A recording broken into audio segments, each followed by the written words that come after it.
KPCC ಅಧ್ಯಕ್ಷ ಮಲ್ಲಿಕಾರ್ಜುನ್ ಖರ್ಗೆ ಭಾಷಣ ಮಾಡಿದ್ದ ಸ್ಥಳ ಅಪವಿತ್ರ ಎಂದು ಹೋಮ ಮಾಡಿದ ಘಟನೆ ವಿರೋಧಿಸಿ ಆಗಸ್ಟ್ 25ರಂದು ನಗರದಲ್ಲಿ ಬೃಹತ್ ಪ್ರತಿಭಟನೆಗೆ ಕರೆ ನೀಡಲಾಗಿದೆ.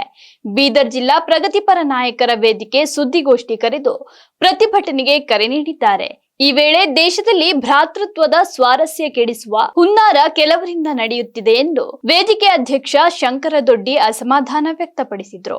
ಉತ್ತರಾಖಂಡ ಸರ್ಕಾರ ಕಿಡಿಗೇಡಿಗಳ ಮೇಲೆ ಸುಮೋಟೋ ದಾಖಲಿಸಿ ತಕ್ಕ ಶಿಕ್ಷೆ ವಿಧಿಸಬೇಕು ಅಂತ ಆಗ್ರಹಿಸಿದ್ರು. ಕನ್ನಡ ಸಂಘಟನೆಯ ಪ್ರತಿಗಳಿಗಾಗಿ ಭಾರತ ಕಾಂಬಳೆ ಅವರು, ದಲಿತ ಸಂಘಟನೆಯ ಕಡೆಯಿಂದಾಗಿ ಬಾಬು ಪಾಸ್ವಾನ್ ಅವರು, ಮಾಧ್ಯಮ ಕಡೆಯಿಂದಾಗಿ ಜಗದೀಶ್ ಬ್ರದರ್ ಅವರಿಗೆ ನಿನ್ನೆ ಸವಾಲು ಮತದಾನ ಮಾಡಿ ಈ ಕಾರ್ಯಕ್ರಮ ಮಾಡಬೇಕಂತ ನಿರ್ಣಯ ಮಾಡಿದೆ. ಈ ಕಾರ್ಯಕ್ರಮ ಬರುವ 25ರಂದು, ಇದೇ ತಿಂಗಳ 25/8/2026 ಬೀದರ್ ಅಂಬೇಡ್ಕರ್ ಸರ್ಕಲ್ ಹತ್ರ ಒಂದು ಬೃಹತ್ ಪ್ರತಿಭಟನೆ ಮಾಡಬೇಕಂತ ನಿರ್ಣಯ ಆಗಿದೆ. ಈ ಘಟನೆ ಇಡೀ ಮಾನವ ಕುಲಕ್ಕೆ ತಲೆ ತಗ್ಗಿಸುವ ವಿಷಯ.